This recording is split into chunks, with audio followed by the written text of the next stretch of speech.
నమస్కారం. ఈరోజు ఈ వీడియోలో నేను పూజకి సంబంధించి కొన్ని టిప్స్ మీతో షేర్ చేసుకుంటున్నానండి. నేను ఏ టిప్స్తో పూజకి సంబంధించిన వస్తువులు పాడవకుండా ఉంటాయనివి మీకు ఈ వీడియోలో షేర్ చేస్తున్నానండి.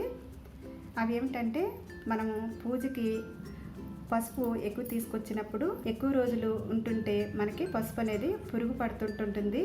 నేను ఇలా ఒక హారతకొప్పారము బిళ్ళని ఈ పసుపులో మధ్యలో వేస్తానండి. ఇలా పెడితే మనకి పసుపు అనేది అస్సలు పురుగు పట్టకుండా ఉంటుంది.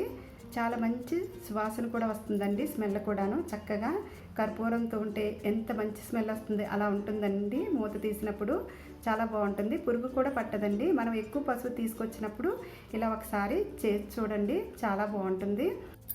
ఈ స్పూను పసుపులో పెట్టుకోవటం వల్ల, ఈ డబ్బాలో పెట్టడం వల్ల అండి మనకి పసుపు తీసేటప్పుడు వేసేటప్పుడు చక్కగా వీలుగా ఉంటుందండి.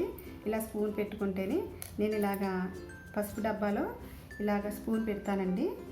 మనకి ఇలా స్టీల్ డబ్బాలో పసుపు వేసుకోవటం వల్ల పసుపు అయిపోయిన తర్వాత కడుక్కోవడం కూడా వీలవుతుందండి ఇలాంటి డబ్బా అయితేనే. ప్లాస్టిక్ డబ్బాలు కూడా బాగుంటాయి, పసుపు అయిపోతూ ఉంటాయి కదండి. అలాగే స్టీల్ డబ్బాలు అయితే పసుపుగా ఉండవు. ఇలా మనము మూత పెట్టేసుకుంటే దేవుడి దగ్గర పెట్టుకుంటే చాలా రోజుల వరకు మనకి పురుగు పట్టకుండా ఉంటుందండి. నెక్స్ట్ టిప్ వచ్చి కుంకుమ అండి. కుంకుమ కూడా మనము పూజకని చాలా ఎక్కువ తెచ్చుకుంటూ ఉంటాము. కుంకుమలో కూడా మనకి పురుగు పడుతూ ఉంటుంది. ఆ పురుగు పట్టడం వల్ల మనకి బొట్టు పెట్టుకునేటప్పుడు చాలా ఎలర్జీ వస్తుంటుంది. అలా ఎలర్జీ రాకోకుండా చక్కగా మనం ఇందులో ఒక కర్పూరం బిళ్ళ వేసుకున్నామంటే, ఇలా కుంకుమ మధ్యలో ఈ కర్పూరం బిళ్ళ వేసుకుండి ఇలా పెట్టి ఇలా కుంకుమతో లేయర్ కింద పెట్టాలండి. ఇలాగా కుంకుమని అప్పుడప్పుడు మనం ఈ కుంకుమని ఇలాగా కదుపుతూ ఉండాలి. ఇలా కలుపుకోవటం వల్ల ఏమిటంటే మనకి కుంకుమ ఆర్తకొప్పారంలో ఉండే స్మెల్ అనేది కుంకుమ అంతా బాగా చక్కగా పడుతుంది. మనకి చక్కటి సువాసన కూడా స్మెల్ కూడా వస్తుందండి. మనకి పురుగు కూడా పట్టదు. ఇలా డబ్బాలో వేసుకునేటప్పుడు ఇలా స్పూన్ పెట్టుకున్నాం అనుకోండి, మనం ఇలా కుంకుమ తీసేటప్పుడు వీలుగా వేసుకోవడానికి మరొక డబ్బాలో వేసుకోవడం వీలవుతుందండి. అందుకు నేను ఇలాగా ఒక స్పూన్ పెట్టుకుంటాను ఈ డబ్బాలో. నేను పూజకి సంబంధించినవి కూడా ఎక్కువగా ప్లాస్టిక్ డబ్బాల కన్నా స్టీల్ డబ్బాల్లోనే స్టోర్ చేసుకుంటూ ఉంటానండి. ప్లాస్టిక్ డబ్బాలు అయితే మనం కొంచెం కడగడం ఇబ్బంది అవుతుంది అనేసి స్టీల్ డబ్బాలు అయితే కడుక్కోవడం చాలా ఈజీ అవుతుందండి. ఇలాగా కుంకుమను హారతకొప్పారం పెట్టి ఇలా మూత పెట్టుకుంటే మనకి పురుగు అనేది అసలు పట్టదండి. మరొక టిప్ వచ్చి బియ్యం అండి. మనం అక్షింతలు కలుపుకుంటాం కదా, అక్షింతలు వాటర్తో మనం అక్షింతలు తయారు చేసుకుంటే తడిగా ఉంటాయి. కొన్ని రోజులకి మూత పెట్టేస్తే బూజు పట్టేస్తాయండి. అక్షింతల్లో మనకి పసుపు కూడా అక్షింతలకి పట్టదు. అలా కాకుండా చక్కగా మనం ఎక్కువగా తయారు చేసుకుంటే చాలా రోజుల వరకు మనం ఎక్కువ రోజులు నిలవ ఉండేలాగా తయారు చేసుకోవచ్చండి అక్షింతలు. ఇందులోకి బియ్యంలోకి కొద్దిగా పసుపు వేసుకోవాలండి.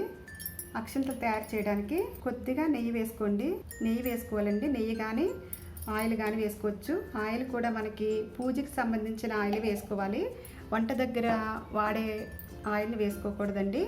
పూజకి తయారు చేసేటప్పుడు నేను ఈ స్నానం శుభ్రంగా ఉండేటప్పుడే ఇవన్నీ నేను తయారు చేసుకుంటానండి. నెయ్యి సరిపోకపోతే కనుక మరలా కొంచెం వేసుకుని కూడా కలుపుకోవచ్చండి. ఇలా మనం కలుపుకోవడం వల్ల ఈ అక్షింతలు మనకి వేసేటప్పుడు కూడా పసుపు అనేది రాలకుండా ఉంటుందండి. చక్కగాను దేవుడికి వేసేటప్పుడు అక్షింతలకి చక్కగా నెయ్యి పట్టుకుండి మాక్సిమం మనం ఆవు నెయ్యితో కలుపుకుంటే బాగుంటుందండి పూజకి. నేనైతే చాలా డబ్బా నిండా తయారు చేసి పెట్టేసుకుంటానండి. మనకి ఎప్పుడంటే అప్పుడు హడావిడి అయిపోతుంది కదా పూజ దగ్గర, అలాగా ఉండకుండా ఇలాగా తయారు చేసి పెట్టేసుకున్నాం అనుకోండి, మనకి హడావిడి ఉండదు. బియ్యంకి పసుపు అంతా పట్టేలాగా కలుపుకోవాలి. చూడండి, మనకి చక్కగా తడి లేదు, ఆరబెట్టుకోవడం అవసరం లేదండి. అవి మనం వాటర్ తో అక్షింతలు తయారు చేసుకుంటే కొద్ది టైము ఎండలో పెట్టి ఆరబెట్టుకోవాలండి. ఆ పని ఉండదండి మనకి. ఇలాగా అక్షింతలు నెయ్యితో కలుపుకోవటం వల్ల, తయారు చేసుకోవటం వల్ల చక్కగా మనం అక్షింతలు వేసేటప్పుడు కూడా పసుపు ఉండదండి. బియ్యం గింజలకి చక్కగా బియ్యం గింజలకి పసుపు అనేది పట్టుకుని ఉంటుంది. చాలా బాగుంటుంది, పురుగు కూడా పట్టదండి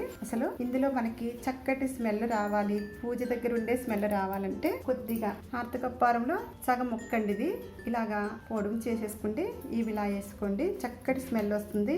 ఇలా కలిపి పెట్టేసుకోండి. మూత పెట్టుకున్నాం అనుకోండి, మనకి ఎన్ని రోజులైనా కూడా అసలు పాడవకుండా ఉంటుంది చక్కగా అండి. ఈ టిప్ కూడా అందరికీ ఉపయోగపడుతుంది అనుకుంటున్నానండి.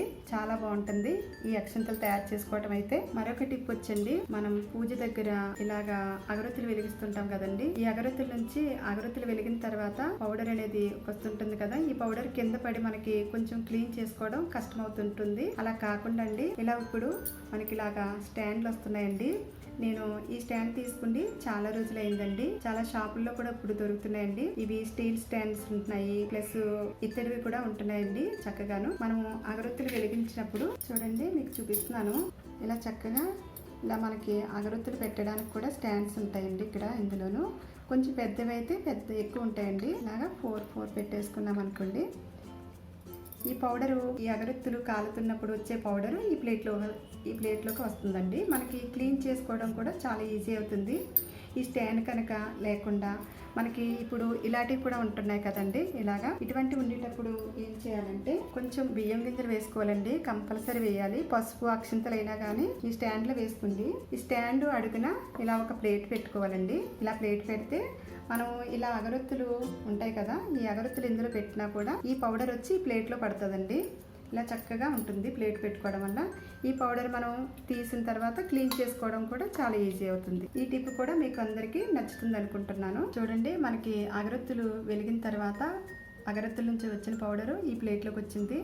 చక్కగా ఇలా ప్లేట్ పెట్టుకోండి, చాలా బాగా ఉపయోగపడుతుందండి. క్లీన్ చేసుకోవడం చాలా ఈజీ అవుతుందండి. ఈ వీడియో కనుక మీకు నచ్చినట్లయితే లైక్ చేయండి. అలాగే మీ ఫ్రెండ్స్కి, ఫ్యామిలీ మెంబర్స్కి తప్పకుండా షేర్ చేయండి. మరిన్ని వీడియోస్ కోసం నా ఛానల్ని తప్పకుండా సబ్స్క్రైబ్ చేసుకోండి. సబ్స్క్రైబ్ ఎదురుగుండగా ఉండే బెల్ ఐకాన్ ప్రెస్ చేస్తే నేను పెడుతున్న వీడియోస్ అన్నీ మీకు నోటిఫికేషన్ వస్తుందండి. మీరు వెంటనే చూడొచ్చు. Thank you for watching.